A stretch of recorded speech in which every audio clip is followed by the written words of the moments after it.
Y bueno, he estado, entre paréntesis, haciendo algunos comentarios críticos o distanciándome de pronto de la idea de la clínica, no por la actividad misma, sino por el término clínica. Y quiero comentarles de un texto magnífico que escribió Guy Legoffé, que es un psicoanalista que está inscrito en la escuela lacaniana, que publica una revista costarricense, ¿verdad? De la que tengo aquí un ejemplar. Podríamos, quizá, si alguien me interesa, les doy una copia. El artículo se llama ¿Es el analista un clínico? Y su conclusión es que no, que el analista no es un clínico, porque la clínica, la noción de clínica implica una cierta idea de lo que es el signo. Es decir, que ustedes saben que entre los médicos también existe la semiología médica, que es la lectura de los síntomas. Y a diferencia de esto, supongo que se conectará con lo que trabajó Daniel Gerber, esta óptica diferencial de las clínicas, no sé exactamente cómo la llamo, pero la medicina, la psiquiatría, el psicoanálisis. Bueno, pues para cada uno el síntoma es algo distinto, pero no solo es algo distinto, sino que se lee distinto. En mi conferencia hablaba yo de cómo la religión, el arte y la ciencia también leen distinto. La religión lee orientada y a buscar un sentido, la ciencia lee buscando la consistencia del texto leído, el arte implica al lector en la lectura, y el psicoanálisis lee lo ilegible, algo que revisará en un momento en este punto de testimonio. Bueno, pues leer un síntoma buscando su sentido es algo muy distinto que buscando su consistencia. Desde el punto de vista científico,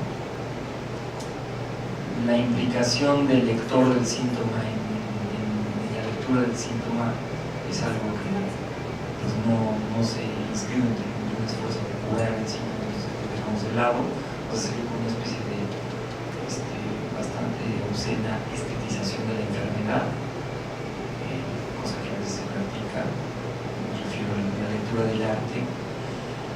Y en el psicoanálisis, pues el síntoma, por supuesto, se ubica en lo simbólico, pero no se le llena de sentido, porque el sentido, el analista que asigna un sentido al síntoma, lo alimenta, en vez de movilizarlo y permitir que desaparezca como síntoma. Entonces, la noción de clínica es una noción médica. El clínico es por excelencia un médico. Entonces el riesgo es que si hablamos del analista como un clínico, estemos suponiendo que el analista se comporta en su modo de leer aquello que tiene lugar en el dispositivo psicoanalítico al modo de un médico, y bueno, está claro que eso no es así. Tiene otros problemas la noción de clínica, me parece, ahí donde parece que la clínica se distingue y se opone a la teoría o a la doctrina o a la... Guy Legoffé se escribe Guy Legoffé.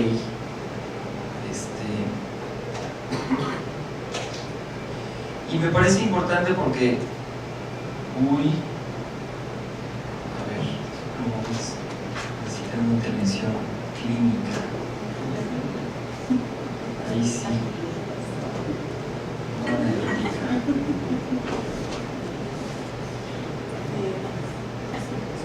Guy Legoffé. es el analista un clínico. Es muy interesante y bueno, me gustó mucho que existe este texto porque es una de las nociones menos cuestionadas en nuestro medio, eso de la clínica del psicoanalista. Es decir, que la clínica del psicoanalista se vuelve es una noción que se despliega como un S2 que se elige un sujeto, ¿no? Yo clínico, tú sujeto analizante, ¿no? Claro, yo clínico, tú sujeto ignorante. O sea, lo pones como la función de experto profesional. Exacto, pues el clínico es un experto. Y entonces ahí hay una estrepitosa caída del analista en lugar del experto, que es sí supervisión para la redundancia de los sujeto.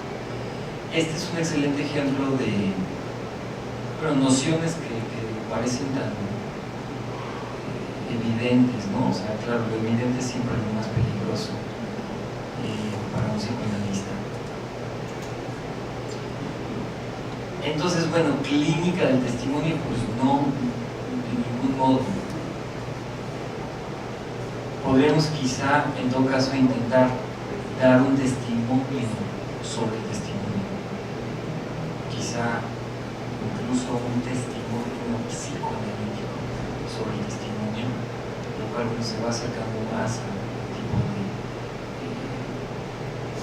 planteamiento que aquí me interesa, ¿no?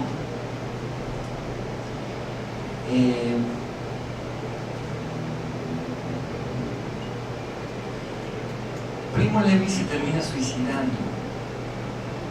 Como Bettelheim. Como Bettelheim también. Sí, yo no sabía eso. Y sería interesante quizá Alfredo nos puedes hablar un poquito de eso. Una viñeta muy breve, digamos. Primo Levi, al parecer, termina viviendo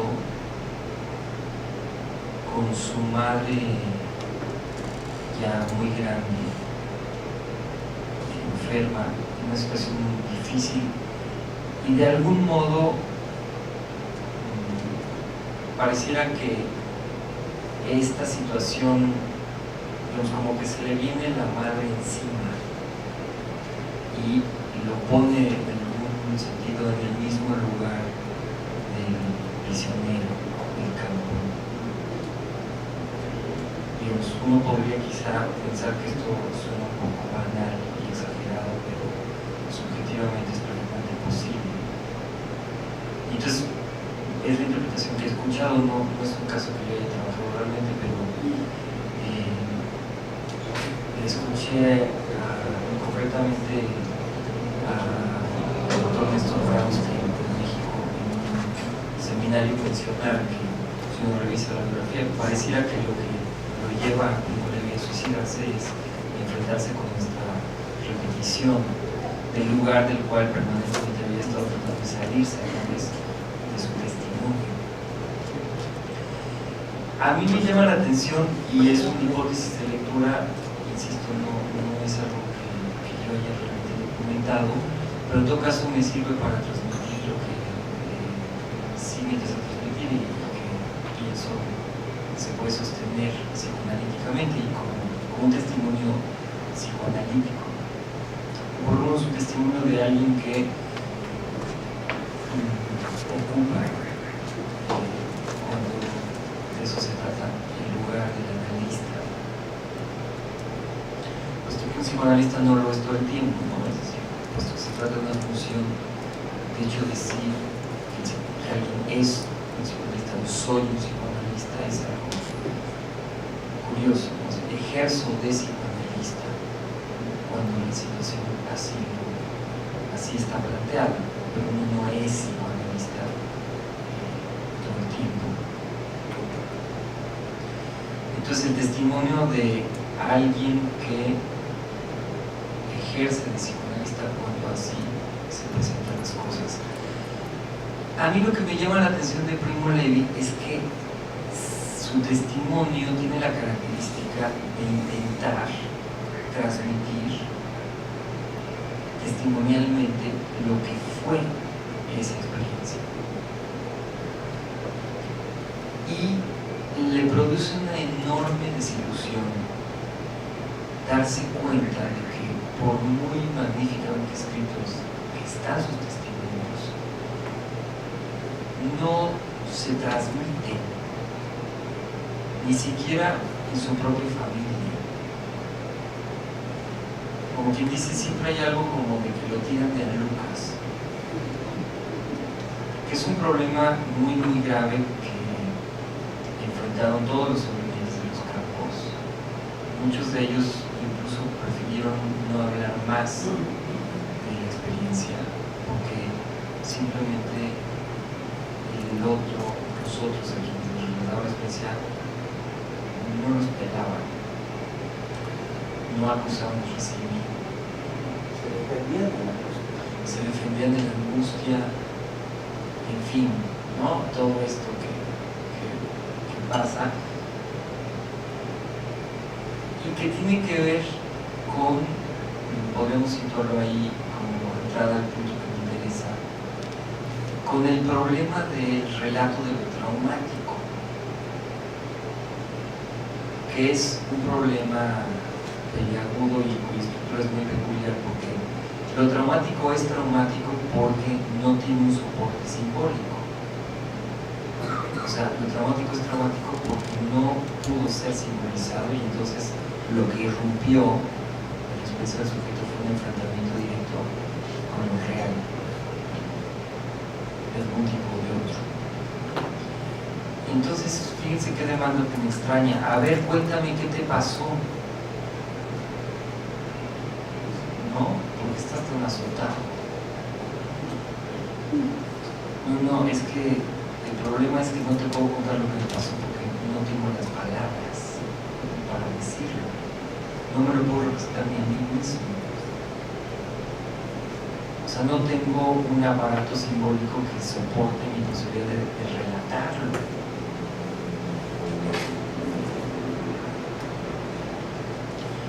Entonces, ven la paradoja de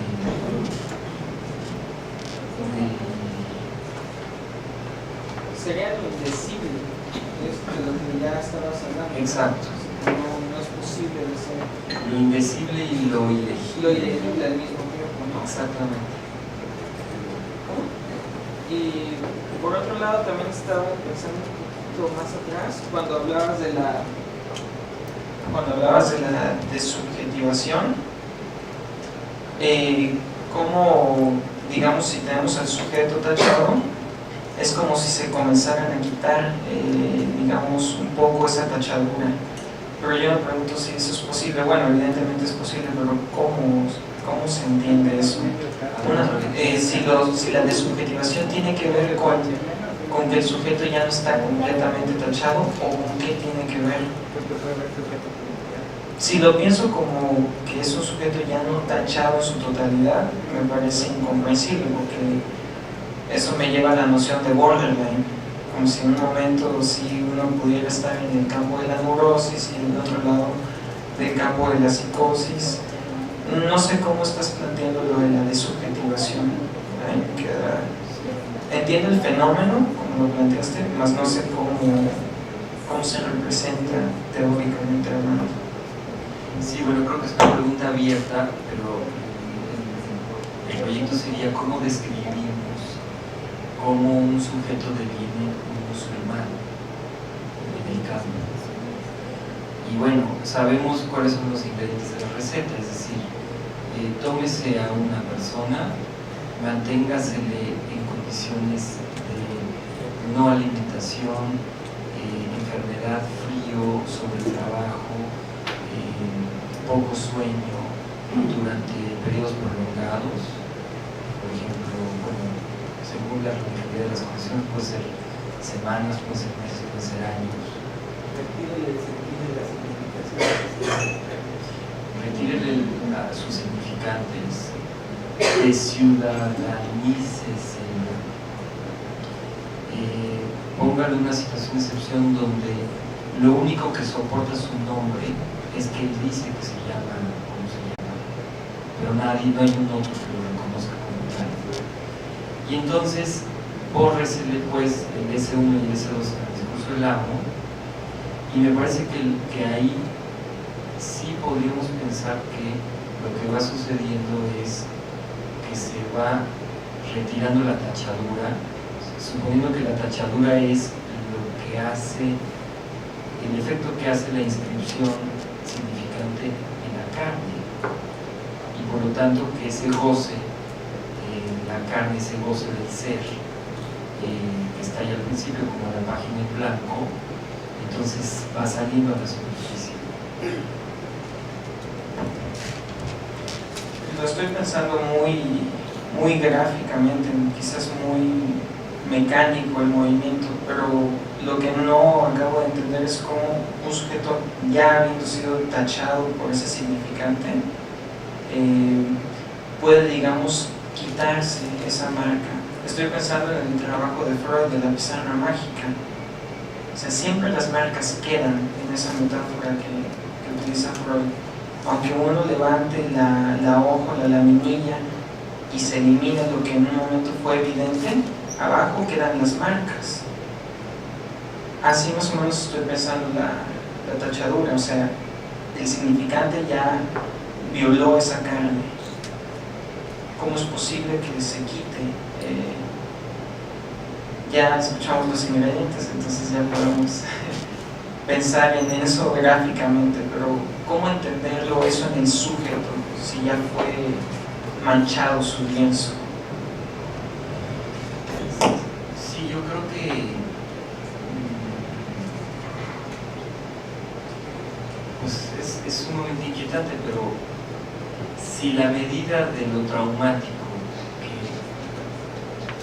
el influjo de lo traumático, el influjo de lo real, el enfrentamiento de ese sujeto con lo real es suficientemente fuerte, entonces sí, pueden quedar esas marcas, pueden haber esas marcas, pero resultan insuficientemente fuertes para sostener ese sujeto en su lugar. Por último,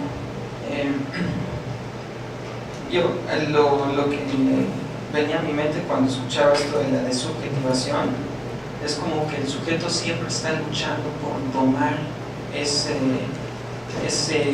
pedazo insimbolizable que sería a lo mejor representado como objeto A, y que la vida es un poco eso, ¿no? Intentar domar algo que es indomable, intentar simbolizar algo que es insimbolizable. Slavoj Žižek presenta un ejemplo de un pintor que no me acuerdo cómo se llama, que se suicida, por cierto, y alguien, no sé quién hizo el experimento de que fue poniendo su pintura en una secuencia de animación. Este pintor únicamente digamos manchaba con puntos o cuadros de color negro sus lienzos. Entonces cuando los puso en animación, quién sabe quién, esa mancha oscura iba creciendo cada vez más y más y más, como una nada que lo iba devorando, y al final se suicida porque no soporta la angustia de ese oscuro devorador, ¿no? Entonces más o menos así me imaginaba la desubjetivación, en el sentido de que cuando se le van quitando todos estos elementos de los cuales echamos mano para intentar simbolizar algo que es insimbolizable, esa mancha crece y pues nos devora, ¿no? Así me imaginaba la imagen del musulmán que ponías en el campo de concentración. No sé. Sí, yo creo que esa inscripción, es decir, las vicisitudes de la vida del sujeto, vamos a incluir una referencia que creo que aclara mucho y ayuda a leer los discursos, y es la fórmula del fantasma, de la fantasía, es decir, lo que produce la película de la realidad para el sujeto. Que se escribe así, ese tachado rombo A. ¿Qué significa? Que el sujeto tiene una relación con el objeto que está caracterizada de la siguiente manera. Este rombo está hecho de dos partes, un simbolito así hacia arriba y un simbolito así hacia abajo, lo cual quiere decir relación y no relación. Es decir, el sujeto, para sostener su película, y digo película a propósito porque este rombo es como una pantalla, ¿no? Donde se proyecta el cácaro,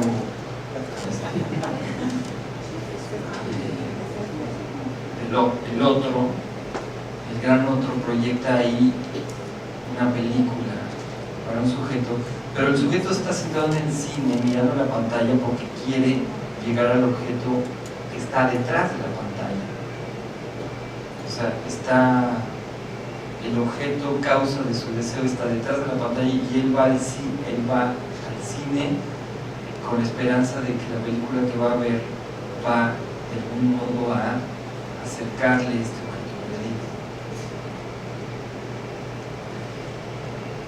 El sujeto, entonces, para tener una experiencia de película, o una experiencia experiencia, tiene que estar en relación y en no relación simultáneamente con respecto al objeto. El filósofo Emmanuel Levinas tiene una linda definición del tiempo en un texto que escribe más o menos joven, que dice: el siempre de la relación y el siempre de la no coincidencia. Quizá también es una definición de matrimonio. Es decir, ¿qué es lo que pasa ahí donde no hay relación sexual? Es decir, que siempre hay una relación, pero siempre hay un grado mayor o menor de desencuentro. Así la relación del sujeto con el objeto. El siempre de la relación y el siempre de la no coincidencia.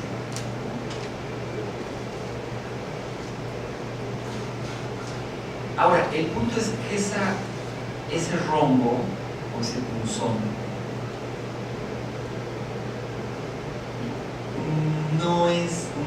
no se instituye de una vez y por todas, sino que fluctúa, es decir, a veces el sujeto está más cerca, a veces está más lejos del objeto, pero el problema, como siempre he pensado aquí que el ejemplo mejor para entender la vida subjetiva es la vida de los mosquitos, porque son atraídos por un foco y mientras le dan vueltas está perfecto, pero si van directo al foco y se plantan sobre, se achicharran. Bueno, así el sujeto con el objeto, mientras le da vueltas y mientras hay una cierta distancia entre el sujeto y el objeto, todo bien, pero si va directo al objeto, se achicharra. El punto es que, ¿qué pasa? Digamos, lo contrario de la mediación entre sujeto y objeto es esto que se escribe S sin la tachadura, punto, que expresa relación, contacto, S punto A, o sea, sujeto, que ya no es un sujeto, en contacto con A, se le quita la barra y por lo tanto desaparece como sujeto, implota, se achicharra. Es decir, que esto, S punto A, más bien habría que dibujarlo, eso es de cosecha pues, pero con una S hecha de líneas punteadas, que en realidad tiene la A en su interior y en realidad, como me comentaba Alfredo hace un momento, el sujeto sin tachadura se aiza. Es decir, lo que queda de un sujeto que perdió la tachadura es un puro resto. Es decir, es un sujeto asesinado, digamos, un alma asesinada que se reduce a un pedazo de carne. Es decir, es una inquietante de los cuerpos de los muertos, que ya no son cuerpos, son cadáveres. Es decir, es un sujeto reducido a la condición de un cadáver, aun si el cadáver biológicamente todavía marcha. Entonces creo que lo que se puede decir es que en la vida la no relación del sujeto con su objeto fluctúa, se mueve, a veces hay más relación, a veces hay menos. Los pasajes al acto, los actings, incluso las depresiones posparto, literales o metafóricas, todas esas son vicisitudes de la vida subjetiva que creo que se pueden describir como acercamientos siempre al objeto, acercamientos excesivos. Terminar una obra que costó 10 años puede producir lo que llaman depresión, una melancolización muy profunda que puede llevar a un suicidio. Es decir pero ahí lo que pasó es que el objeto, lo peor que le puede pasar al sujeto es tener éxito, absolutamente. Es decir, plantarse sobre su foco de deseo, porque ahí deja de haber distancia, o sea, la vida deja de tener sentido y lo que el sujeto termina perdiendo pues es su yo, me refiero a esta de la conversación. Puede ser una forma de lograr un objetivo absolutamente, puede ser una forma de suicidarse. Entonces creo que no es tan extraordinario que haya situaciones cuando son de una violencia extrema en que el sujeto pueda perder la tachadura y quedar en calidad de objeto y ser un cadáver palpitante. Si en la vida cotidiana ordinaria, incluso fresa, pues hay situaciones donde uno está demasiado cerca de su objeto y por lo tanto padece ciertos efectos de destachadura. Y no haría falta en ese tema de fantasma un paréntesis como muestra de que hay una captura del sujeto en el fantasma, ¿no? En el escrito de Daniel Gerber, el sujeto y el fantasma, dice que Lacan por eso lo plantea como un paréntesis, ¿no? Como que el sujeto está inmerso en ese fantasma, ¿no? Y no hay salida, y lo marca con un paréntesis, ¿no? Como que no hay escapatoria, realmente, ¿no? Dice, por eso este matema propuesto por Lacan lo indica así, con un paréntesis, ¿no? Indicando que el sujeto está capturado y el fantasma es más bien quien tiene al sujeto. Claro, o sea, el fantasma es el sujeto. Sí, de fondo. Pero bueno, creo que nos da una idea de cómo es que sí es posible que una irrupción traumática destache al sujeto suficientemente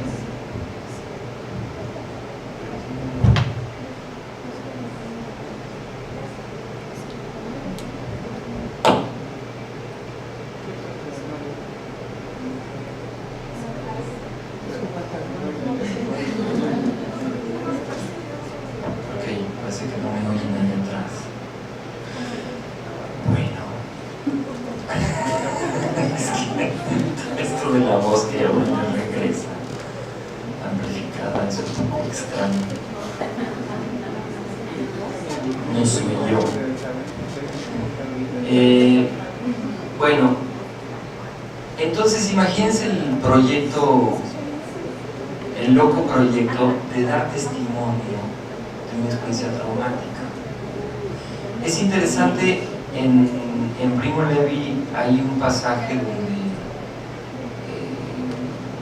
por ejemplo, a veces escogían un par de prisioneros que tenían que ir y traer unos pedazos de metal o no saber qué cosa de una distancia como de 3 kilómetros. Entonces tenía un amigo que en un momento dado le relata de memoria unos pasajes de Dante,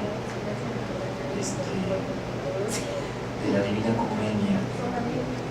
Y entonces vemos a un Primo Levi en el campo de concentración proponiendo interpretaciones del verso tal de la Divina Comedia. Y uno dice, bueno, pues qué raro, ¿no?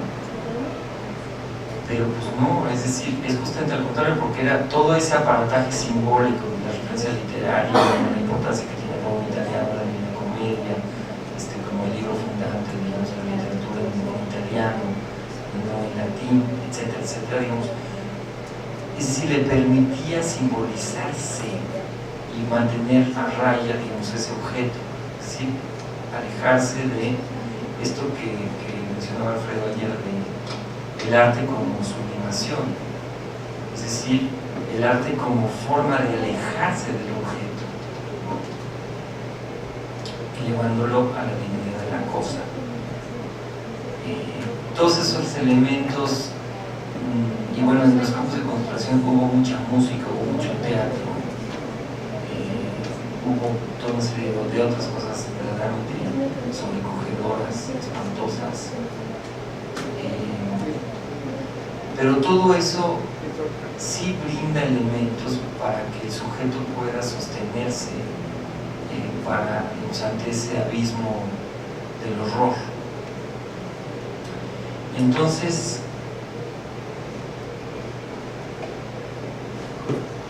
¿qué quiere decir dar testimonio de la condición en el límite del musulmán? Bueno, para empezar, el musulmán no puede dar testimonio de su condición. De lo único que puede dar testimonio es de cómo era haber entrado ahí y regresar. Pero si estamos de acuerdo que lo traumático es por definición aquello que no tuvo un soporte simbólico, aquello que no pudo ser pasado por los significantes, entonces la paradoja, o más bien no es una paradoja, es y no es una paradoja, que de lo único que el testigo puede dar testimonio es de la imposibilidad de testimoniar. Es decir, que puede decir muchas cosas, pero en el corazón del asunto, lo único de lo que puede dar cuenta es que del corazón hay algo que no puede decir. Puesto que faltan los significantes. En eso consistió la violencia. ¿Se dan cuenta? Es la misma paradoja de la historia de la Shoah, como se dice en hebreo, que es catástrofe. El término holocausto es un término que alude a un sacrificio ritual a los dioses. Entonces, pues como que recoge el horror del holocausto en un sentido trascendental, por lo cual es un término bastante objetable. El problema, digamos, con el que se enfrentan los historiadores y las polémicas en torno a la Shoah, es que los únicos testimonios que valdrían son los de los muertos, porque son los únicos que podrían dar testimonio de haber sido efectivamente asesinados en las cámaras de gas. Pero ¿qué es un testimonio de un muerto? Pues no es nada. Y entonces es el problema del relato, no solamente de ese acontecimiento traumático, también de muchos otros.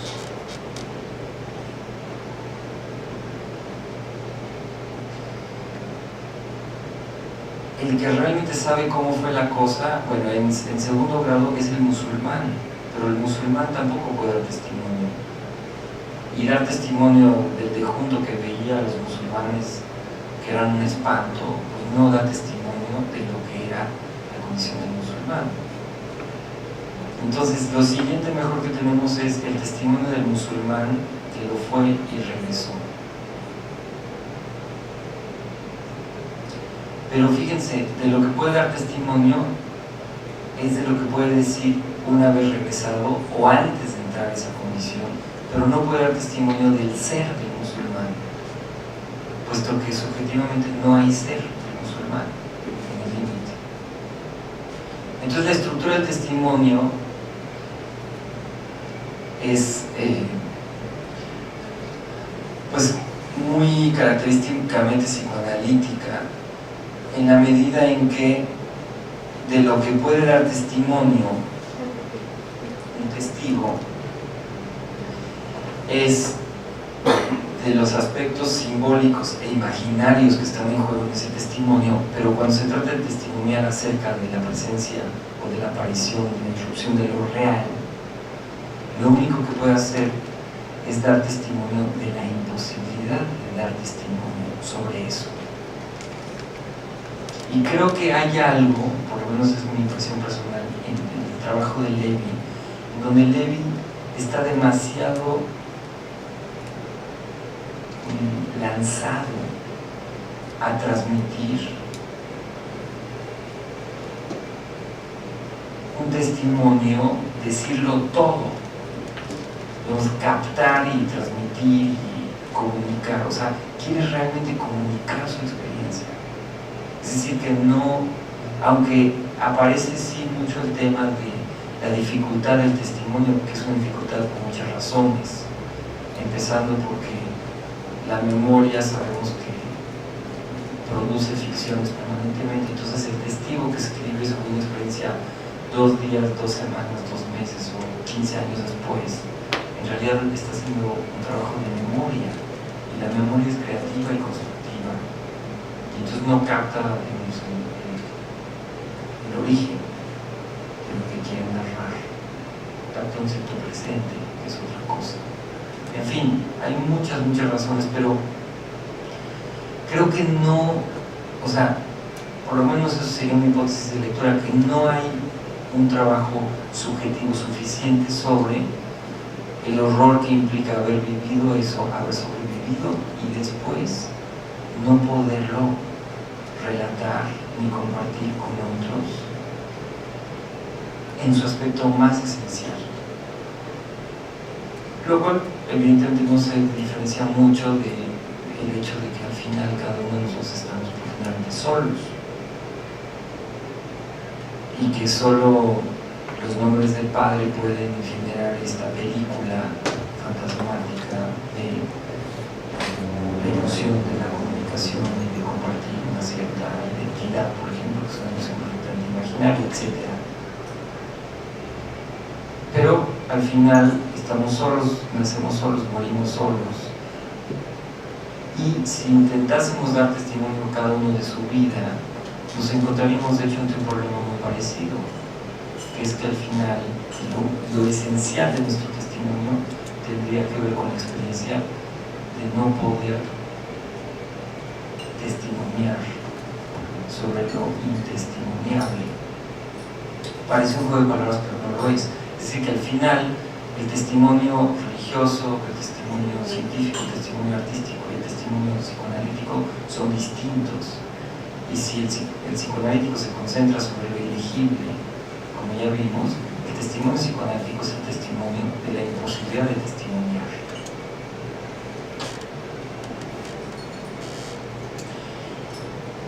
Y entonces aquí pues se abren una serie de temas que son importantes y apasionantes. Ahí donde uno se pregunta, bueno, por ejemplo, ¿el analizante es un testigo?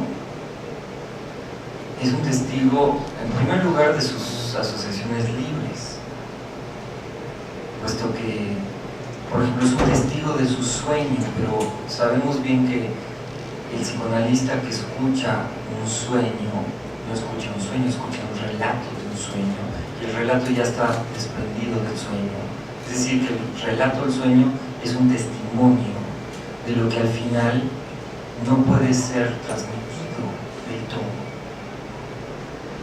Es más, como el sueño tiene un ombligo, eso mismo en el origen que estaría siendo testimoniado por el analizante tiene límites definitivos y rotundos para ser relatado.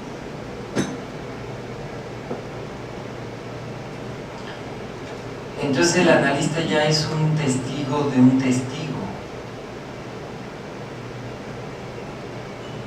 Y cuando hace un análisis de control, una supervisión, o cuando escribe un caso, o cuando piensa un caso, dijeron ustedes ya por lo mismo en la transmisión, también tendría que vérselas, o se las ve más bien, con el hecho de que su testimonio padece del mismo problema que el testimonio de aquel a quien está escuchando. Es decir, de lo que puede dar testimonio es de lo intestimoniable. ¿Qué implicaciones tiene esto? Regreso a la pregunta interesante de hace rato de cómo, por ejemplo, en la escritura de los casos, en la presentación de casos, bajo la situación de supervisión o la presentación de una conferencia, vayan ustedes a saber qué. O sea, un caso es un instrumento del saber. Si fuese así, entonces estamos ante un trabajo de caso al modo terapéutico y por lo tanto no psicoanalítico. Por eso se dice tanto que cuando uno supervisa un caso, en realidad lo que se está supervisando no es el caso, sino el sujeto que relata el caso. Es decir, el caso como tal, en cierta forma, es intransmisible, o lo esencial de él es intransmisible. ¿Qué implicaciones tiene esto para cómo se debe describir un caso para que no parezca algo del saber, cuando no puede serlo?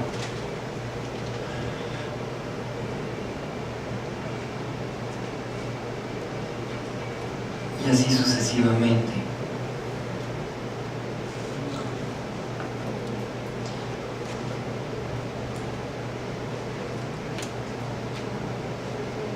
Hay algunas cosas aquí que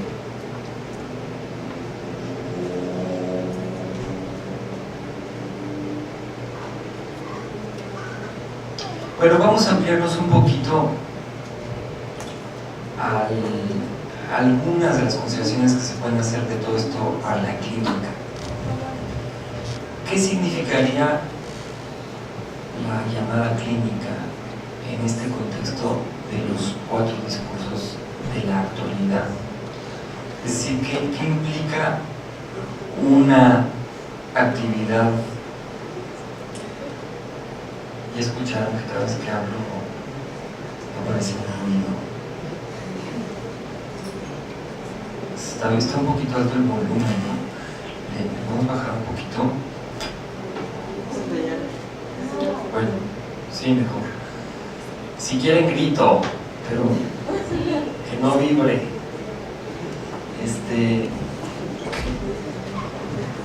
Soy como un eco, un lejano eco. Bueno, ¿qué implica el psicoanálisis en un entorno dominado por el discurso del terapeuta, del informático, del miserable y del capitalista? Pues está bastante complicado, ¿no? Es decir, ¿se puede practicar psicoanálisis con un pedazo de carne con patas? Pues no.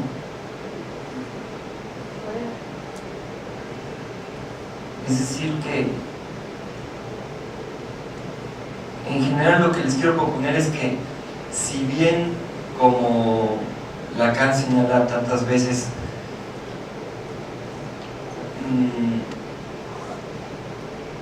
si el sujeto que llega al gabinete del psicoanalista procede y se presenta bajo la lógica del discurso del amo o del o de la universidad, el analista tiene que maniobrar para que ese sujeto quede colocado en el lugar, en primer lugar, de agente en el discurso de la histeria, es decir, ha de histerizarlo. Es una operación muy concreta, casi suena a una receta. Es decir, que la precondición old-fashioned de un análisis es que si se presenta bajo la forma del amo o la forma de la universidad, primero tiene que pasar al lugar de la histérica, cosa que, por ejemplo, en los hombres en general es más complicada, porque se sienten castrados, incluso genera a veces fantasías de abuso sexual, de ser cogidos por el analista. Por lo general las mujeres no les afecta eso particularmente, puesto que si se trata de una histeria, en general están ubicadas más bien ya en términos de ese discurso de la histérica. Digamos, por eso es notorio y comentado y es un cliché y así ya como masivo, pero siempre es interesante volver a reconsiderarlo, que siempre hay más mujeres en análisis que hombres, cuando ellas mismas a menudo en análisis dicen, bueno, es que en realidad quien debe estar aquí es él, ¿no? Yo estoy aquí como parchando la situación, pero en realidad, pero pues claro, él no va a venir. Es un problema clínico, o sea, no es nada más una anécdota chusco, ¿no? Para después hacer pasar, en términos de la orientación de la cura, a este sujeto al lugar del otro, al que se dirige el analista ya haciendo semblante de objeto, y no como amo. No se puede conducir un análisis ocupando la persona que se dice psicoanalista en lugar de un amo. Bueno, pues era ya algo complejo la maniobra old fashioned de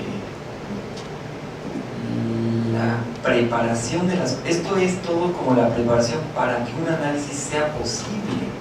Luego viene el proceso de sostener los lugares, de enfrentar las vicisitudes de lo que va pasando, de las intervenciones, todo esto que mencionábamos bajo la forma de cuando el analista tiene que callarse, cuando tiene que abrir la boca, cuando tiene que hacer un acto, cuando tiene que vacilar la neutralidad. Digamos que eso es ya el pan de cada día cotidiano del analista. Y por supuesto el analizante, ¿no? Que también va ahí como sosteniendo un lugar y enfrentando con el analista las vicisitudes de lo que va sucediendo. Pero hoy en día, y creo que es patente que sí tiene lugar eso, no solamente resulta que los sujetos vienen, se presentan bajo la forma del discurso del amo, de la universidad, o a veces más fácilmente de la histérica, sino que aparecen bajo la forma del capitalista, del miserable y del informático.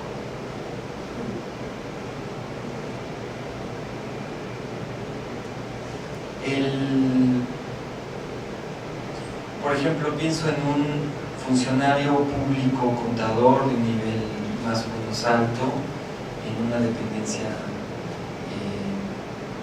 estatal,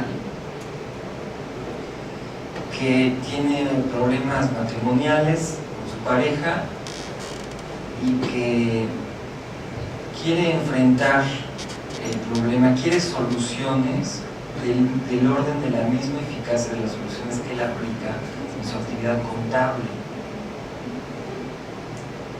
Y piensa que el analista es un meta contador de almas que tiene las respuestas como los prontuarios de los contadores y esta legislación que más cambia cada rato de que sí, cuál es el procedimiento y los porcentajes y los...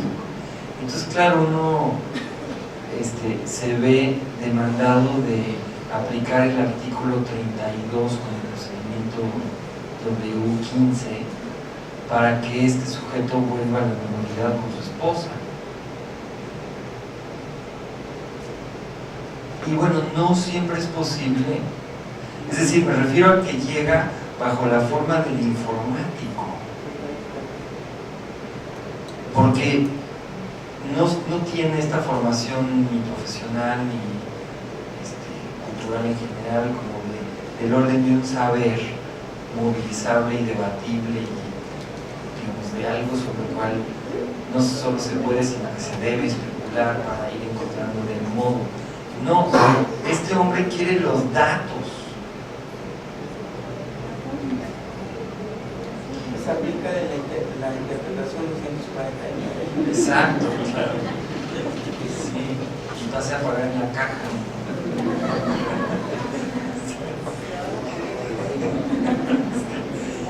Pero además, se me acaba de ocurrir que además se coloca a él en el lugar de A frente al analista, que sería un amo S1.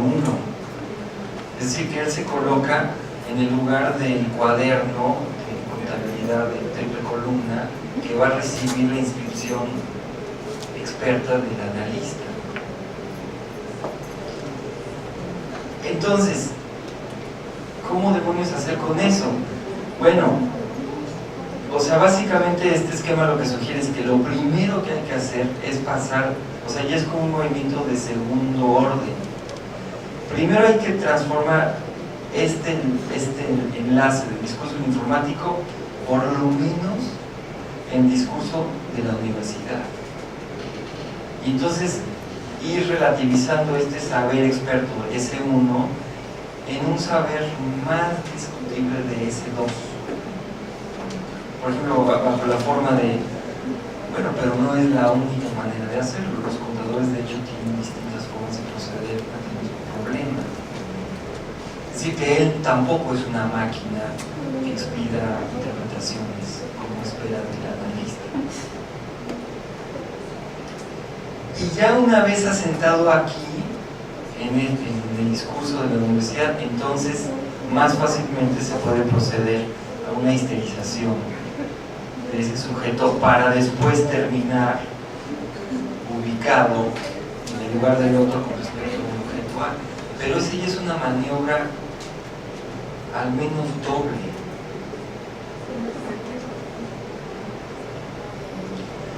Falta que lo aguante y que su demanda lo sostenga allí. Como de, usted me está cuestionando como contador, ¿verdad? Yo vine aquí a resolver mis problemas matrimoniales. Yo en mi trabajo voy muy bien. ¿Qué podría tener que ver mi éxito profesional con mi desventura amorosa?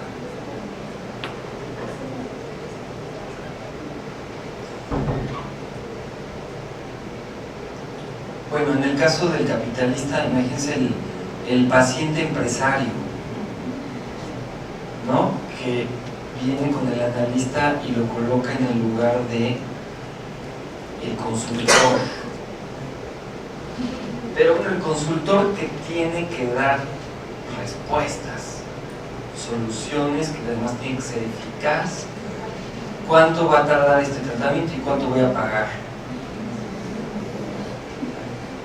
¿Cómo? Sí, ¿cuál es la utilidad? A ver, ¿cuál es el costo-beneficio de un análisis? Además, ¿saben qué? Yo estoy muy ocupado. Claro que no puedo venir más de una vez a la semana y además viajo mucho. Entonces le voy a avisar si puedo venir o no.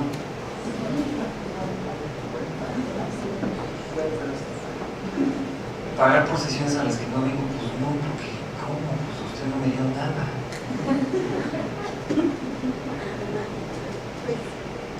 Hay demandas así, ¿eh?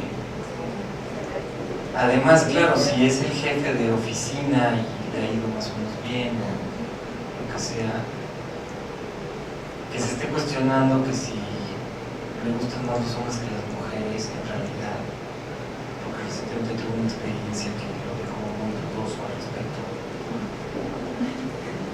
pues es otra cosa y francamente ese es el punto que viene a resolver y quiere, dígame doctor, entonces, ¿qué me pasa? ¿No? Implicaría lo mismo, pasar del discurso del capitalista por lo menos a la forma del amo. Un sujeto que es representado por un significante ante otro. Y ya después, con mucha calma, ¿verdad?, pasar al lugar de la histérica, para después eventualmente poderse preguntar por su deseo, interpelado por el analista en el lugar de A. Eso sin contar las dificultades que se puedan presentar, por ejemplo, de que, ok, usted lo que quiere es que yo me desplace del discurso del capitalista al discurso del informático. ¿Entendí bien? ¿No? Yo soy eficiente y le dé los datos pormenorizados sobre lo que me está pasando. Verá usted, hace 3 años, ¿no?, tal, los datos en crudo, digamos, el expediente informático del caso presentado por el mismo que demanda el análisis. Es decir, que todo este movimiento no solo es posible, sino que además es probable, porque hemos visto cómo estos discursos todos son, vamos a decir así, complementarios. Entonces, claro, la expectativa que tiene el terapeuta es que esté en el lugar del saber, digamos que es como el discurso asociado a estas otras formas.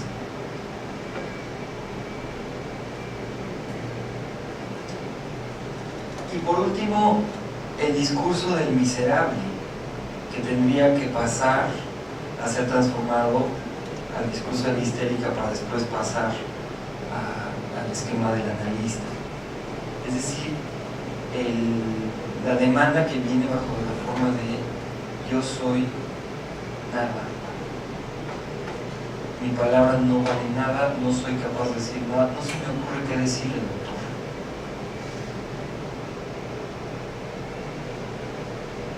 Las dificultades que implica una posición melancolizada o melancólica.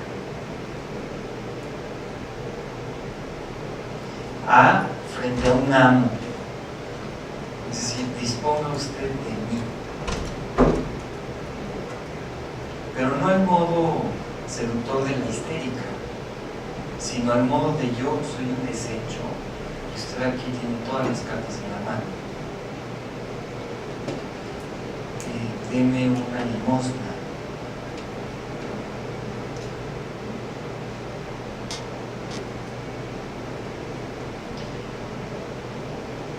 Y creo que aquí, por supuesto, insistiría yo en lo que se puede promover ahí es que el miserable dé testimonio de ese lugar.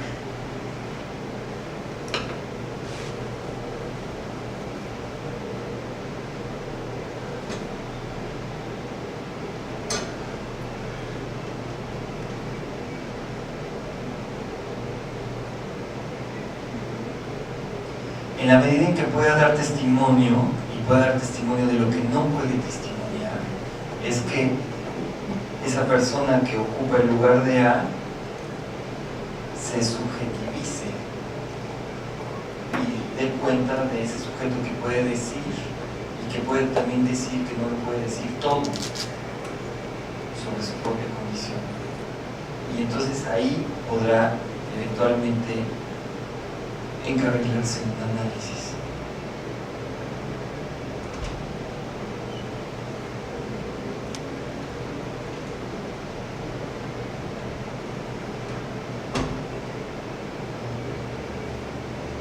Entonces, bueno, la utilidad de estos 4 y 8 discursos es que permiten, digamos, hacen más legible, simbolizan lo que de pronto puede confundirse una cosa con la otra, puede parecer un continuo sin sentido, puede resultar simplemente un paciente muy difícil, ¿no? Pero a ver, ¿cómo está construida esa dificultad? ¿Cómo está sostenido ese discurso de la demanda empresarial o la demanda capitalista o la demanda informática o la demanda manda miserable, que se planta cada vez frente a ese otro que está aquí descrito, ese que se, en ese tachado que se dirige a ese 2, el capitalista, A frente a un miserable y ese 1 frente a un informático.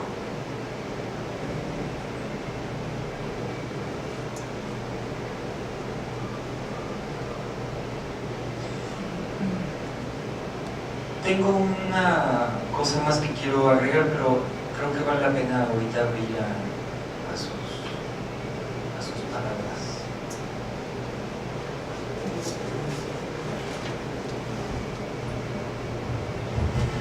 A ver, preguntas.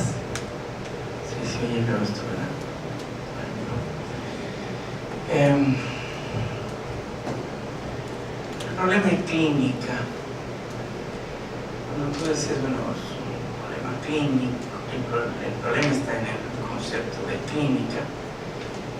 Y me pregunto si la clínica tendría que transformarse como concepto o precisamente hacer una definición diferente y un trabajo más amplio en psicoanálisis con respecto al concepto de clínica como el concepto de cura.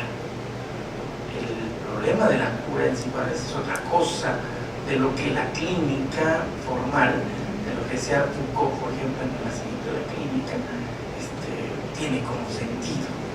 Ahí hay un sentido en la cura. ¿Sí? En la cura, la dirección de la cura, cuando plantea Lacan esto, es otra cosa totalmente diferente, en donde propone otra cosa precisamente para la cura. Igualmente tendríamos que pensarlo en el asunto de la clínica. Me parece, y es así como pregunta tú qué piensas de eso, ¿no? ¿Qué es la clínica analítica? No puede confundirse con otra clínica. 1, 2. El testimonio.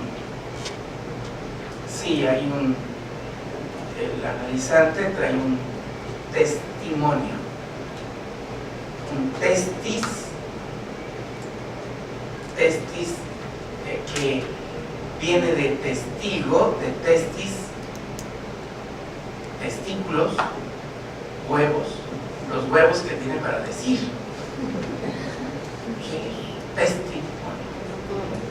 Testimonio, testis. Y entonces el testis para decir algo, bueno, el testimonio es eso, la dificultad de decir algo difícil, pero el analista es testimoniador del que da el testimonio. Y voy a un problema que me parece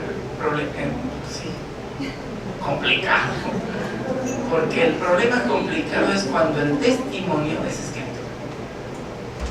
Es decir, yo tengo un caso donde el trabajo es escrito, porque el problema es del cuerpo, de la enfermedad. Es decir, la letra, el escrito, es un caso de lupus muy severo, complicado, y que la escritura, por ejemplo, el testimonio de la escritura, que no es directamente que yo sea testigo de su testimonio, porque se quedó escrito. Claro, hay una combinación con el discurso, pero lo importante es que lo pase a la letra. Entonces resulta que ahí hay un movimiento y el lupus se desvanece. Es decir, es una cosa extraordinaria ahí que está pasando en esa relación con el ser testigo, y yo no sé si podría pensar en ser testigo de su testimonio escrito, porque su testimonio escrito ahí se quedó, no sé, digamos, como escrito. ¿Qué relación? Escrito, testimonio, es decir, esa relación con el cuerpo. Bueno, ¿qué piensas? Y más bien para que se abra toda esta discusión. Sobre clínica, bueno, en primer lugar creo que el valor de esta votación del EGOFE radica justamente en que plantea el problema, entonces nos invita a pensar, bueno, ¿cómo hacemos con esto? Creo que es bueno el ejemplo de la noción de cura, trabaja al modo psicoanalítico. Me acordé ahora de una ocurrencia interesante del psicoanalista como curador, pero curador en el sentido museístico. O sea, el curador es el que escoge la obra, o sea, escoge qué es lo que se va a exhibir y cómo se va a acomodar en general, cuál es la lógica de este material, ¿no?, que estaba al principio bruto. El psicoanalista curador, es decir, en cuyo trabajo de curandero implica montar una exposición, exhibir cierto material del cual el propio analizante es el espectador interpelado y el que lee la obra y demás. Yo creo que sí, que habrá que jugar mucho más con el término de la clínica. Ahí entendí lo que estaba yo buscando.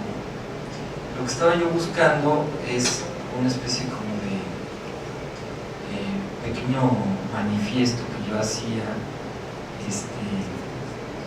en un textito que escribí pensando en la conferencia que di ayer y que no es exactamente lo mismo, pero yo decía, el psicoanálisis no es una práctica sí entre otras. El invento de Freud no hace serie con la psiquiatría y la psicología, lo que insiste son sus lazos con la literatura, las ciencias del lenguaje, la filosofía, el arte y el pensamiento político. La enseñanza de Lacan y las evaluaciones de Derrida y Paul de Man nos permite finalmente leer a Freud, y entendemos que es eso de leer lo ilegible en Freud, leerlo como el riguroso proponente que es una singular y paradójica práctica de la escritura. Si como señala Lacan, aquello que no cesa de no escribirse es central para el psicoanálisis, el curioso oficio del analista no es otro que el de la lectura de lo ilegible.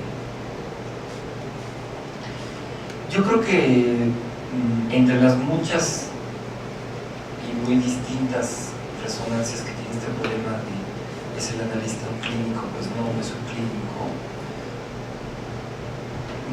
Quizá la que más pertinente es en nuestro medio, pensando en la marca, la influencia que tiene en la constitución del ambiente psicoanalítico el hecho de que la mayor parte de sus integrantes sean de formación psicólogos, lo cual no implica que no puedan rearticular su relación con la psicología, a criticarla, dejarla atrás, en fin, no estoy diciendo que estudiar psicología sea una forma de inhabilitarse para ser psicoanalista, pero sí que no es tampoco un acceso privilegiado, aunque desde el punto de vista del Estado así se considera de algún modo, porque el psicólogo, es decir, jurídicamente el psicólogo sí está en una posición más fuerte.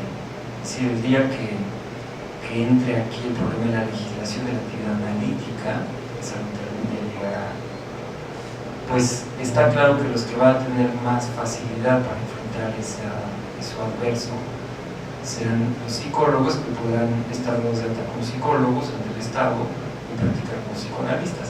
Pero eso solo es una coartada, no es la solución del problema. Las formaciones de origen del psicoanalista todas tienen sus ventajas y sus desventajas, y todas en cierta forma son igualmente problemáticas para transitar después a la especificidad del planteamiento analítico, que se trata de un discurso distinto, puesto que todas las formaciones anteriores son del orden de la religión, de la ciencia o del arte. Entonces, en todos los casos hay que transitar todavía a ese campo del discurso, hablando de Agamben, y es una palabra un poco cargada, el campo analítico, pues quién sabe qué será eso, pero es decir, hay que transitar al territorio de la discursividad del psicoanálisis, ¿no? Todos tenemos y hemos tenido que hacer esa labor. Pero sí es interesante que asumir tan naturalmente que el psicoanalista es un clínico es una deformación profesional que tiene que ver con la psicología. Porque bueno, está claro que no tanto con la medicina medicina, digamos, con una medicina, perdón, una psicología que se quiere de algún modo todavía vinculada con la medicina, puesto que se trata de curar, en el sentido de los psicólogos, terapeutizar, en fin, aliviar, como se quiera plantear. Entonces, creo que, no sé, yo creo que lanzas una pelota que habrá que, con la que habrá que jugar una cascarita. Y lo que yo quiero contribuir a eso que señalas es, pues, que lo mínimo que nos trae es una reflexión bastante radical sobre la relación y la no relación entre el psicoanálisis y la psicología, y me permite, digamos, relanzar esto que tiene algo de provocación, es a propósito, decir, no, a ver, ¿quieren hablar de psicoanálisis? Hablemos de literatura, hablemos de filosofía, hablemos de política, hablemos de semiótica, o sea, justamente no de psicología, en un esfuerzo por decir, ¿saben qué? No hay un privilegio de la relación del psicoanálisis con la psicología.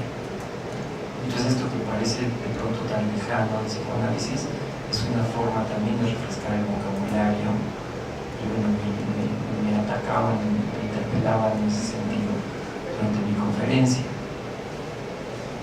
Está bien, jugando cascarita también hay vicisitudes, ¿no?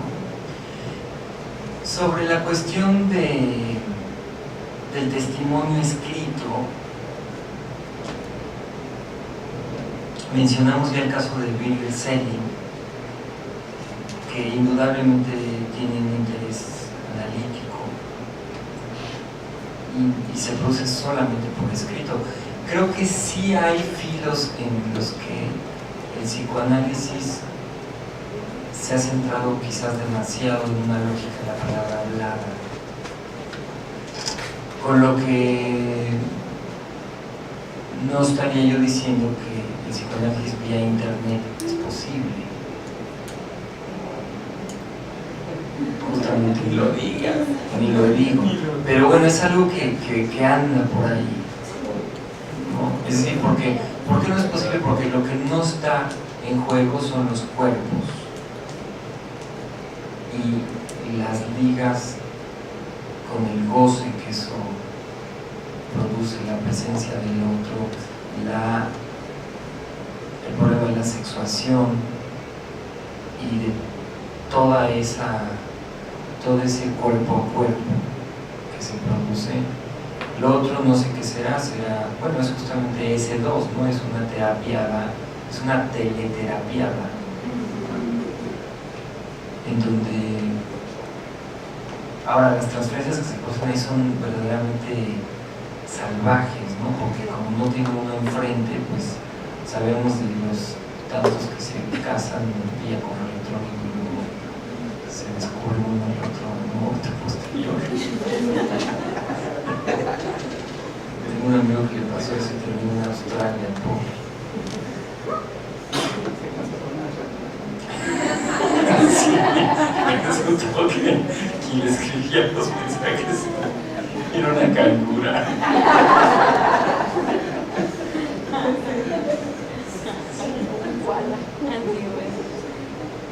Los canguros también juegan al email.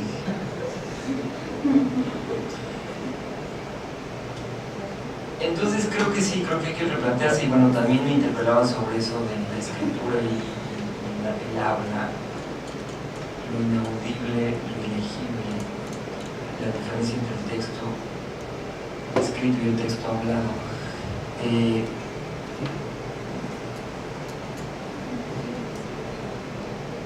Sí hay todo un campo ahí para trabajarse, porque si bien en lo escrito no está tan clara la diferencia entre el enunciado y la enunciación, también hay una enunciación en lo escrito, pero hay que saberla leer, y por eso el psicoanalista necesita poder saber de la literatura y de cómo demonios, o sea, los problemas de la literatura, los problemas de la teoría literaria, etcétera, etcétera, etcétera. Sí, yo creo que las experiencias de la escritura en el análisis son apasionantes y son muy, muy profundas en sus efectos. Entonces, bueno, es un campo abierto. No sé si haya más intervenciones. En el segundo planteamiento que hacía Alfredo acerca de los testículos que implica ese valor por, digamos, enfrentarse a su subjetividad, algo así comentabas tú también. Ahí me parece que también se dejó de lado el lugar del analista, ¿no? Que presta su cuerpo justamente para recibir eso que el otro tanto le cuesta decir. Pero a su vez, y es el punto que yo quiero tocar, es de que el analista, el psicoanalista únicamente puede estar en ese lugar, únicamente puede ocupar esa función, en tanto él también ya pasó a su vez por su propio análisis, ¿no? Entonces esto me parece que implica los dos lados, el hecho de poder ocupar una función en tanto se ha sido carne de diván, digamos, antes.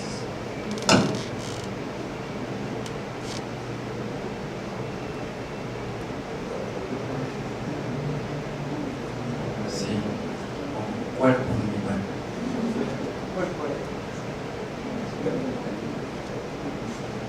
Sí. ¿Algo más? Queremos escuchar lo que no se oye todavía.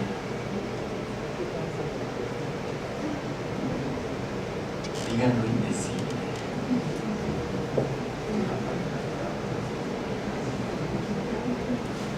Una más. Tú comentabas ayer acerca de cómo se sostiene un analista en su función como analista. Y después de eso también se hablaba del psicoanalista como un buen lector. Ya quedó más que dicho de lector de aquello que es ilegible. Pero entonces, ¿cómo pensar en cuál es la buena lectura? Y cómo el analista se sostiene en ese lugar de buen lector.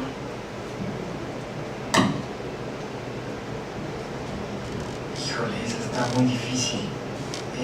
Y plantea todo el problema, plantea dos problemas, un problema específico en psicoanalítico y un problema de legitimación general.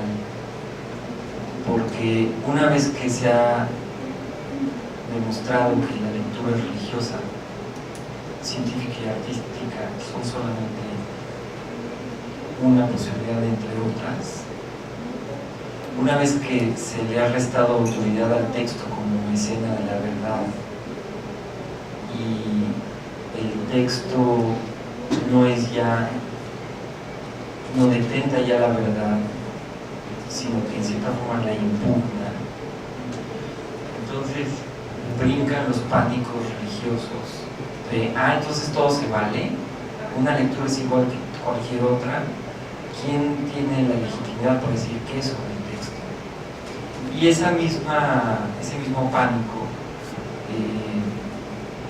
como un fuego, comienza a arrasar también en el campo de la lectura científica y en el campo de la lectura artística, donde pues, se le da una bienvenida como un mayor beneplácito, ¿no? Pues sí, nosotros siempre lo supimos, nosotros por eso como artistas pues trabajamos con el lector. Nosotros somos lectores y nos ponemos ahí, no me van a salir con que, o sea, ¿cuál es la mejor obra de arte de la historia? Pues una pregunta completamente ridícula. Entonces sí, el problema de la valoración y de la legitimación de las lecturas,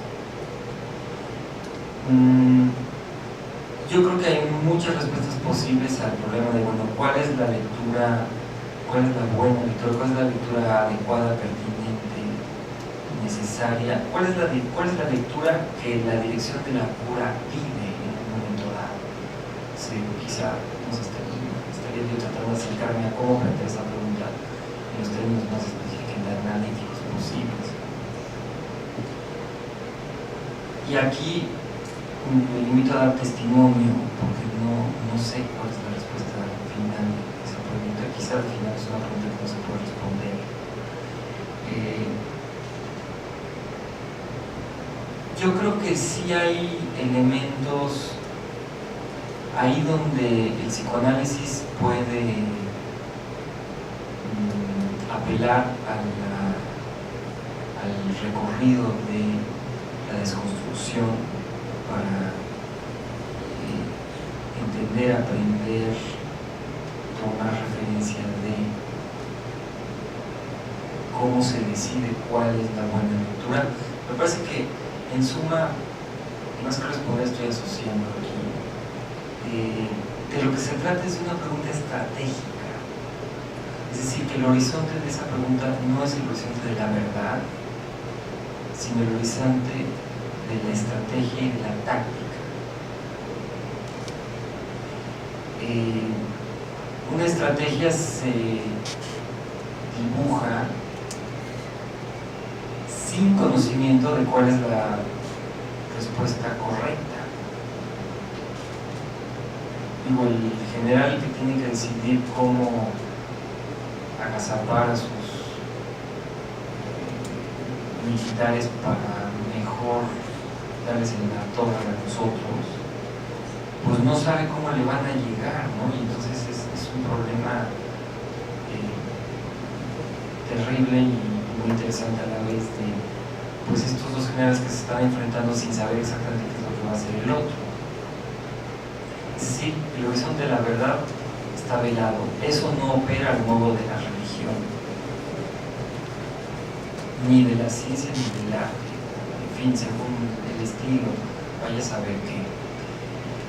Pero, en todo caso, creo que la incertidumbre de ese general, o de esos generales, está relativamente emparentado con la incertidumbre a la que se enfrenta el psicoanalista, en la medida en que, bueno, no se sabe de antemano qué va a pasar en una sesión, ni se sabe en una sesión ya en curso cómo va a terminar, ni qué va a pasar en los 5 minutos.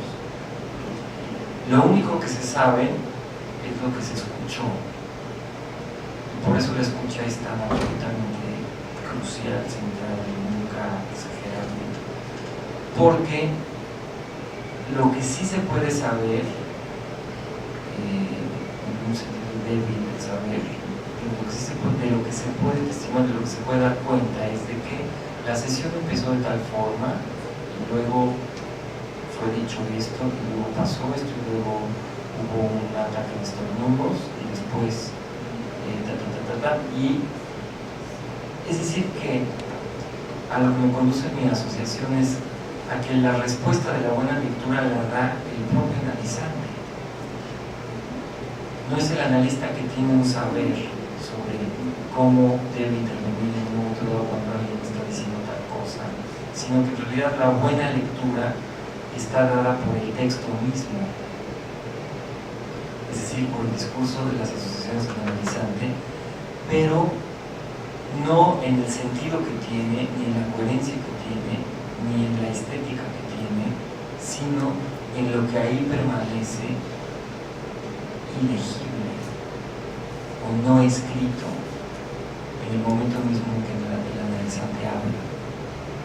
Es decir, que hay un lado oscuro de la luna del discurso del analizante, del cual el analizante básicamente no puede saber por aquella aporía entre pensar y ser.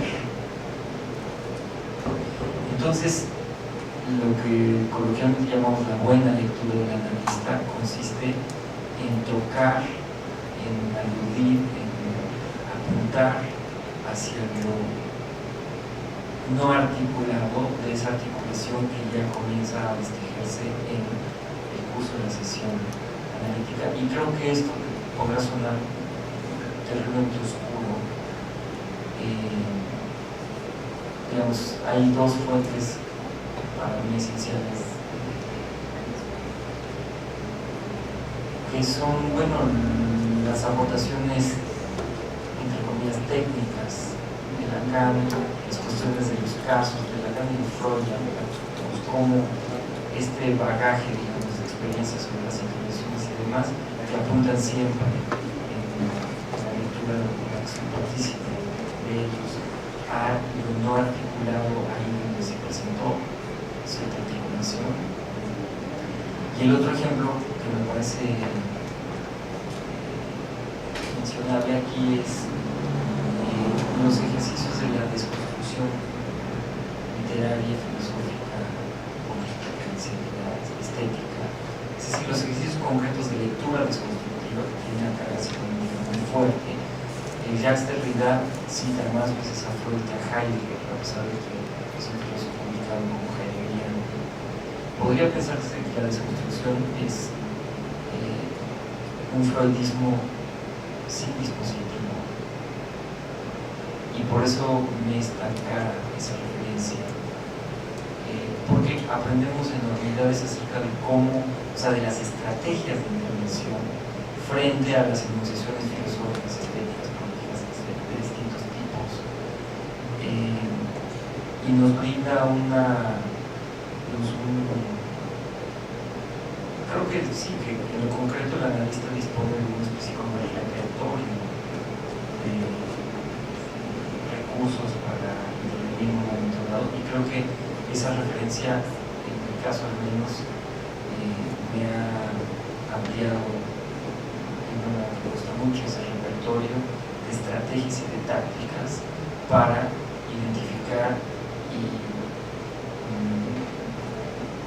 destacar, hacer que asome de algún modo eso no articulado dentro de la sesión analítica a lo que el propio analizante, sin saberlo, apunta.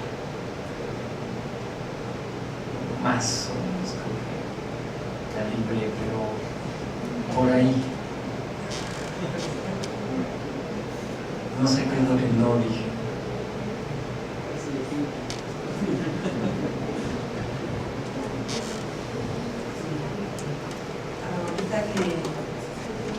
Que estabas comentando eso, se me ocurría como a manera, el analista como a manera de artificio, arte y oficio, ¿no? En esa construcción artística sin la intención, pero con toda la intención, y en ese oficio de analista como oficio, así de manera sencilla, digamos, simple.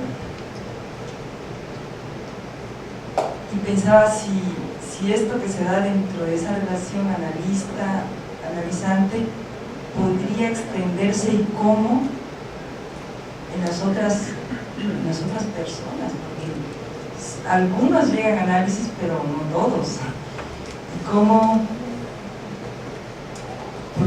no hacerlo elitista o cómo no quedarlo dentro nada más de ese cuartito, por decirlo así, porque es un cuartote, que provoca muchas cosas, pero son entonces privilegiados esos que se constituyen como sujetos deseantes ahí dentro de ese proceso. ¿Y cómo hacerlo? Mi pregunta sería, ¿cómo hacer que pueda llegar y extenderse más allá, pero a esa manera de artificio? Sí, esa mención me conduce a intentar profundizar una referencia que ya mencioné, porque la pregunta alude al espacio de la cultura, digamos que sería ese espacio donde lo analítico puede entrar en contacto con aquellos que no llegan al dispositivo. De hecho, no lo había yo planteado así nunca, pero me parece que es interesante. Digamos, ¿por qué la cultura debe ser del interés de los analistas? Porque hay sujetos que no llegan nunca donde el analista.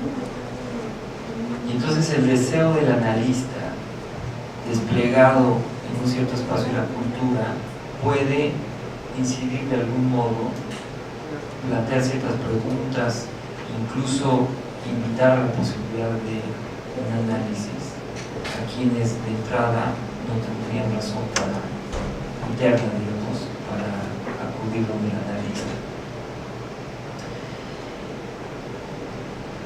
Yo creo que todo esto que hemos trabajado, y bueno, les estoy muy agradecido, he estado muy contento con sus intervenciones y la forma que han ido empujando el material del seminario. De hecho, no me quedó casi nada. Pensaba yo que traía un exceso de material y me disculpo por aquello que haya sido excesivo en mi presentación para ustedes, en cantidad o en complejidad o en abstracción, etc.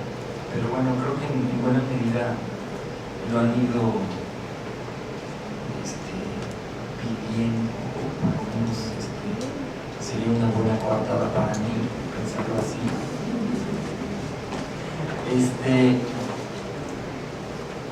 Yo creo que todo esto que hemos ido trabajando, si recuerdan, ayer yo partía de la referencia de estos dos analistas que de modo muy distinto dan testimonio, es decir, se pone en el lugar del analizante histerizado y dan testimonio de sus propios psicoanálisis, de sus propias vidas, de sus propias actividades como psicoanalistas, lo cual es algo relativamente inusual. Es decir, Freud lo hizo como una forma de llamar a la existencia al psicoanálisis. Hoy en día, y esta es un poco la hipótesis de fondo, ¿será que estos analistas que se histerizan y sueltan prenda sobre ellos mismos en el espacio de la cultura, no con su supervisor, por supuesto, en el espacio de la cultura, no estarán haciendo justamente un gesto que está impulsado por la necesidad de pasar de estos discursos caídos, con torsiones perversas, a los discursos, llamémosle originales, un poco como decía yo, en la dirección de la cura, que hay que pasar un doble movimiento del piso de abajo al piso de arriba y después transversalmente hacia el discurso orientalista. Yo tengo la idea de que sí, de que cuando ellos se plantan y hablan de sus análisis con Lacan o de sus biografías y del lugar que en ellos ocupó el psicoanálisis, de cómo devinieron singularmente psicoanalistas, en realidad son lecturas profundamente conmovedoras. Es decir, yo leo eso y me produce una sensación de cariño, evidentemente toda esta cuestión transversal, con un analista del cual en realidad sé relativamente poco en ambos casos. Es decir, puedo leerlos, me gusta lo que hacen. De Gerard Haddad no había leído, bueno, había leído esta cuestión de las fuentes judaicas de la cuestión psicoanalítica, pero no, tampoco es un libro maravilloso. Es decir, me llamó la atención su interés, pero no es un libro que yo admirara particularmente. Pero leo su testimonio de su, o sea, de cómo, y entonces pues justamente no será eso una forma de subjetivación en una era en la que el sujeto tiende a resbalar al lugar del miserable y más allá. Y luego, una vez pensando así, yo digo, bueno, ahora estamos rodeados de afirmaciones de la subjetividad. Los reality shows, esto de que supuestamente no va a ver cómo vive la gente, mujeres principalmente, que llenan sus casas de webcams y demuestran al mundo cómo viven sin pago alguno, y aunque se ofrecen a esta gran mirada de un otro conformado por miles de cibernautas morbosos a los cuales ella nunca va a conocer. Es decir, esto de, había un cartel, un gran panorámico en México, en el DF, que decía ser un gran profesionista, pero antes ser humano. Era de la Universidad de, no sé qué, del Valle de México. Toda esta insistencia en los valores, ¿no? La educación con valores. ¿Qué es eso? O sea, ¿es síntoma de qué es eso? Ser un gran profesionista, pero antes ser humano. Pues escuchemos eso, ser un gran profesionista, ser un gran experto, discurso informático, pero antes ser humano, es decir, ok, estamos ubicados aquí en este piso donde hay una desubjetivación fuerte, pero antes ser humano, pues sí, pero también histericémonos un poquito porque si no, no hay espacio para el sujeto en ese mundo de la tecnología, de la terapia, de la miseria y del capitalismo. Digamos, es como una especie de idea de una investigación de campo llevada a cabo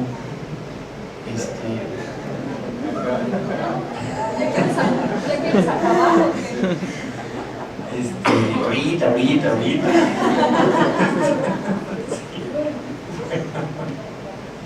Bueno, perfecto, dejemos aquí.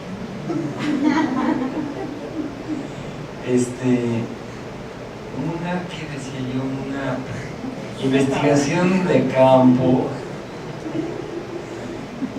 llevada a cabo sin gran objetivo ni conciencia ni nada, pero toda esta insistencia en el sujeto, en la persona, lo vemos en la publicidad, en todos lados. O sea, ¿no será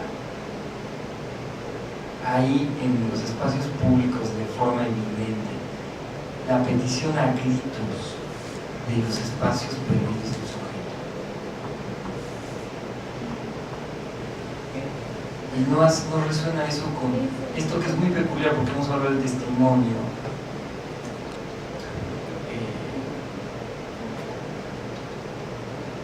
Ahí donde el psicoanalista se vuelve también un testigo de sí mismo, del psicoanálisis de su práctica. No habla eso de la desubjetivación de los analistas. ¿Por qué no habría de afectarnos lo mismo que a todos los demás? Yo no podemos ser analistas si vamos a afectar lo mismo que a todos los demás, en el sentido personal y en el sentido social y cultural. Yo creo que sí, que hay una marejada de afirmaciones del sujeto. Los reality shows me parece que son una muy clara, que de lo que hablan es de la miseria, de la pérdida de los espacios subjetivos y de este resbalar continuo y fuerte a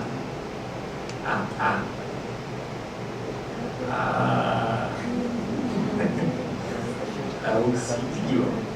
Es decir, resbalar del lugar de la histérica al lugar del miserable. No tener chamba, no ser nadie, no ser reconocido por nadie, no tener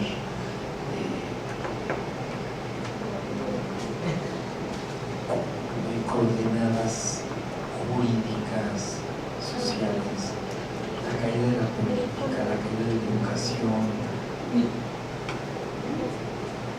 este mar de imágenes mercadotécnicas en donde uno está continuamente colocado como un consumidor anónimo que no importa, mientras que pagues tu lana, serás alguien si pagues tu lana, pero quién eres tú no nos importa. Gracias por su compra, señor. ¿No? El cliente siempre tiene la razón, ¿no? O sea, qué barbaridad.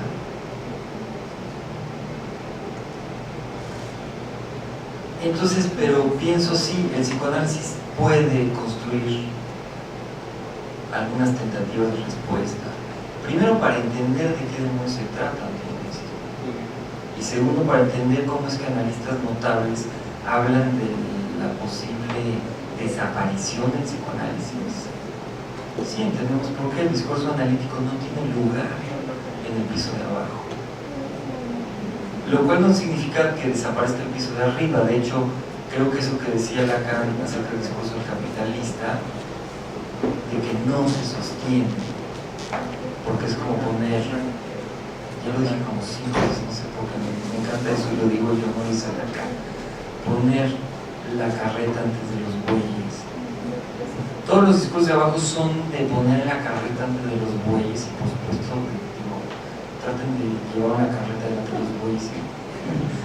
Nunca lo he hecho, pero supongo que no es fácil. O sea, uno se cae, ¿no? Se sale de la carretera, en fin. No se puede maniobrar así. Entonces hay que, y aquí es curioso la radicalidad del conservadurismo psicoanalítico, que dice, a ver, para salir de esta situación radicalmente confusa, que a veces se llama posmodernidad, no comparto exactamente ese título, porque pienso que el pensamiento posmoderno tiene también enormes contribuciones y cercanías con el psicoanálisis. Pero eso que vulgarmente se llama lo posmo, ¿no? El mundo de la moda y el flash, el glamour y la violencia mediatizada y la indiferencia, etc. Claro, el psicoanálisis ahí no tiene lugar,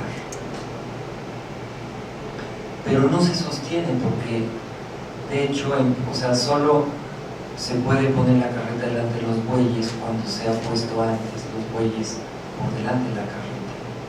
Entonces decía yo, para salir de este charco posmo, entendemos la radicalidad del conservadurismo psicoanalítico que plantea, que sostiene estos discursos old fashion, y dice, no, a ver un momento, o sea, el discurso del capitalista es una derivación de algo que tiene que ver con la religión y que está como precondición. El discurso del informático será muy lo que ustedes quieran, pero es una derivación del discurso de la universidad que tiene tales características. Esta situación, el discurso del miserable, es una transformación del discurso de la histérica. Y ni qué decir de las terapias, que son la caída del lugar del analista. Transformación, degradación. Sí, degradación. Estos cuatro discursos de abajo como degradación, sí, totalmente, y por lo tanto la radicalidad del supuesto y aparente conservadurismo del analista del psicoanálisis, ahí donde, por ejemplo, considera que se puede plantear muy seriamente el tema de la fe, de la creencia en Dios y por la función que eso cumple. Es decir, es muy raro, es decir, donde, por ejemplo, en el mundo del arte, ahí donde impera, ahí donde domina sin piedad el mundo de los performances y las instalaciones y el arte conceptual, se vuelve altamente subversivo el acto de la pintura, al óleo, por ejemplo.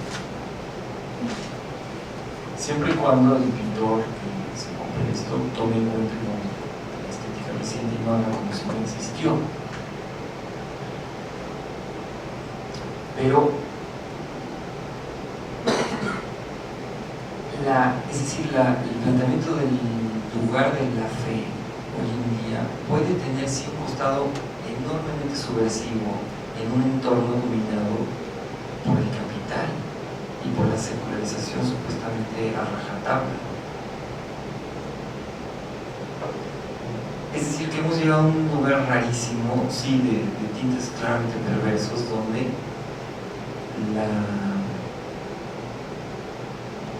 lo que se ha vuelto lo radical es lo que antes era lo conservador.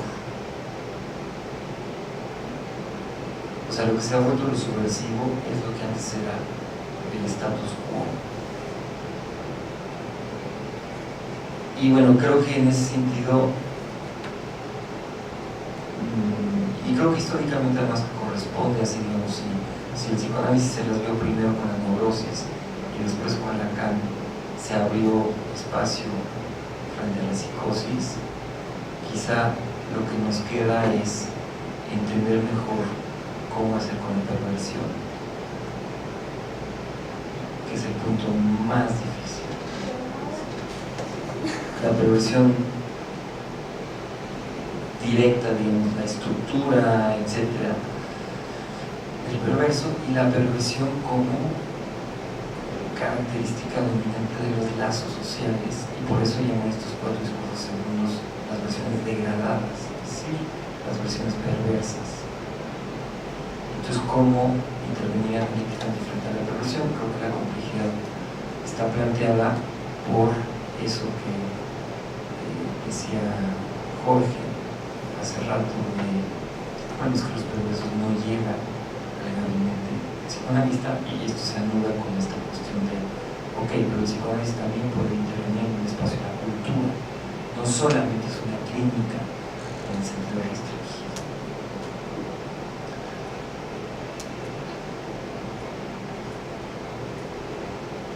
Y ahora sí acaba.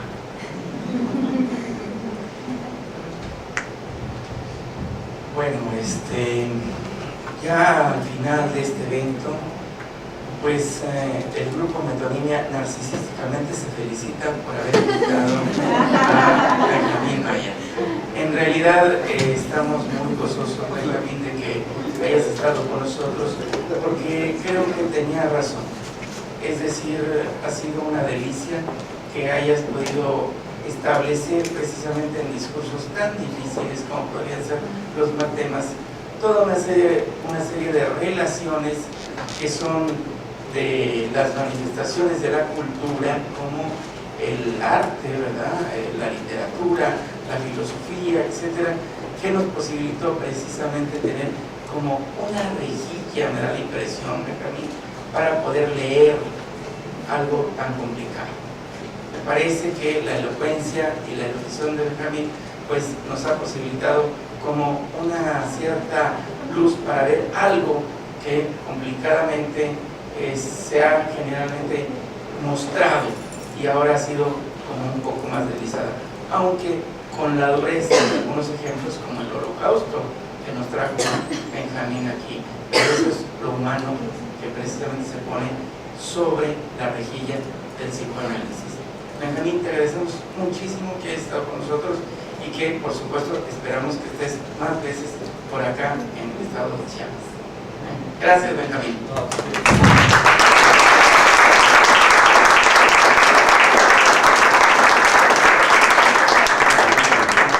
Bueno, y un anuncio así general, porque el próximo evento será en julio y estará con nosotros Adriana Isla, que trabajará todo sobre la clínica de niños, todo, entre comillas, por supuesto, ¿no?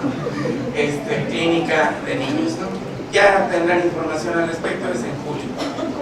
Muchas gracias, señores, por haber estado con nosotros y aquí en este trabajo que seguramente se seguirá extendiendo.